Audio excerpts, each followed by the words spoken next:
Professor Deepti Taneja, आप तो Gen Z से रोज मुखातिब होती हैं।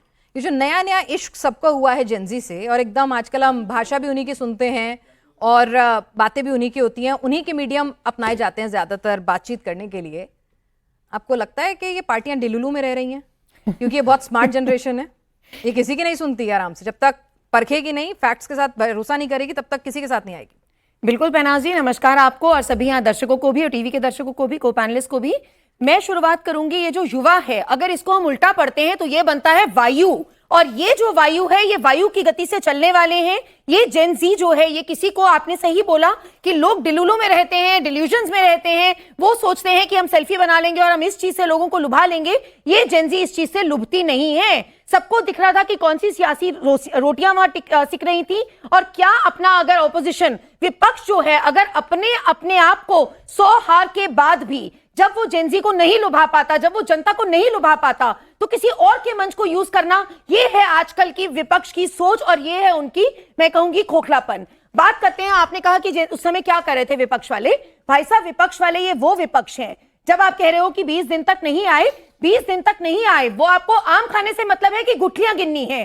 जब नीट पेपर लीक हुआ, ऐतिहासिक समय में उस पेपर को रीटेस्ट कराया गया, उसका रिजल्ट दिया गया, उसके परिणाम आए। जो नीट के बच्चे हैं वो बिल्कुल खुश हैं जिस तरीके से पूरी व्यवस्था की गई, और ये वही नीट के बच्चे हैं जिस दिन नीट का री पेपर था, प्रधानमंत्री जी, माननीय प्रधानमंत्री मोदी जी वहां पे एयरपोर्ट पे रुकते हैं कि बच्चों का पेपर ना खराब हो जाए, और वहीं पे बैंगलोर में राहुल गांधी जी अपनी रैली निकालते हैं जिसकी वजह से बच्चे लेट होते हैं। तो ये है कांग्रेस की मानसिकता, और ये बच्चा हर चीज जनरेशन देख रही है। देखिए, युवा हमेशा सिस्टम से मुखालफत चाहता है, मतलब एक उनका एक ट्रेंड होता है कि सिस्टम पे सवाल उठाना, उससे मुखालफत करना। आपको लग रहा है, मैं यही पूछ रहा हूं आपसे, आप इनसे रोज दो चार होती हैं, अब सडनली जो ये सब लोग जेंजी जेंजी जेंजी जेंजी कर रहे हैं, चाहे टॉप टू बॉटम कोई भी हो, इसमें कोई बचा नहीं है, तो क्या आपको लगता है कि ये जेंजी ऐसी है कि भाई हाँ इनकी राह पकड़ेगी, या फिर कोई नया इनमें से ही निकलेगा? देश में एक सर्वे हुआ था जब पूछा गया कि कोई युवाओं के लिए पॉलिटिकल पार्टी की कमी आपको लगती है, तो लगभग 37 से 38% लोगों का व्यू पॉइंट था कि हाँ लगती है।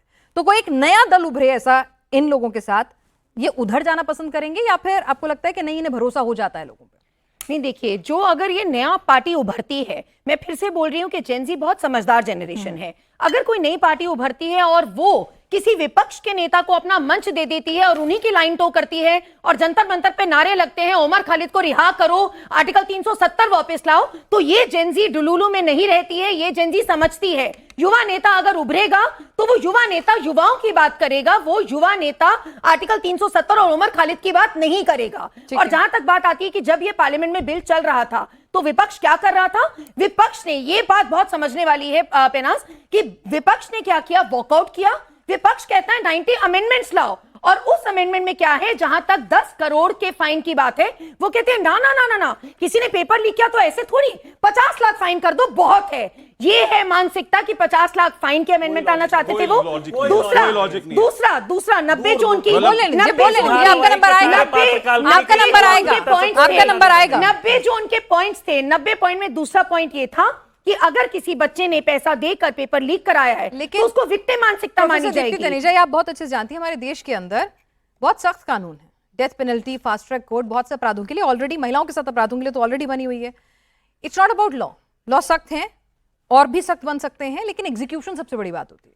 एग्जीक्यूशन से पहले पे ना सबसे इंपॉर्टेंट है कि पेपर लीक ही ना हो। तो जो ये स्पेशल टास्क फोर्स बनी है, जिसमें बहुत अच्छे अच्छे विद्वान आए हैं, जिसके लिए बहुत अफसोस की बात होती है कि हमें सुनने मिल जाता है उनके बारे में कोई अलग ही एडजेक्टिव, तो ये मानसिकता दिखाता है पेपर लीक ही ना हो ना, फास्ट ट्रैक और ये सब तो बात की बात है, इसीलिए स्पेशल टास्क फोर्स है। और मैं इसमें ये 3 बातें जोड़ना चाहूंगी कि आजकल के, चाहे वो कोई भी पार्टी हो, जरूरत है जेन जी को इन्वॉल्व करने की, अपने रियल रिफॉर्म्स करने की, इनको इन्वॉल्व करने की और इनके साथ एंगेज करने की। तो reform, involve and engage, this has to be a 3-pronged strategy. किसी के लिए भी आपको इनके साथ जोड़ना पड़ेगा। और जो झारखंड की बात झ बोल रहे हैं, इनके मुंह से तो प भी नहीं निकला, पंजाब का प कहां से निकला?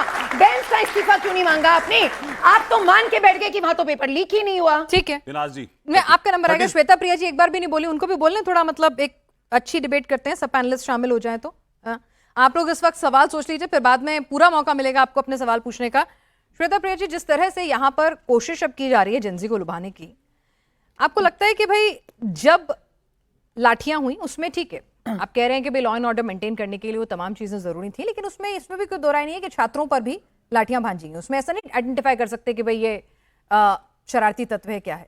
ये तमाम चीजों पर मरहम इस तरह के बयान, इस तरह के संवाद लगा पाएंगे? देखिए पिनाज जी, सबसे पहले तो जो झारखंड में बैठे हुए बच्चे हैं, इस तरीके से बैठे हुए हैं, उनको साधुवाद।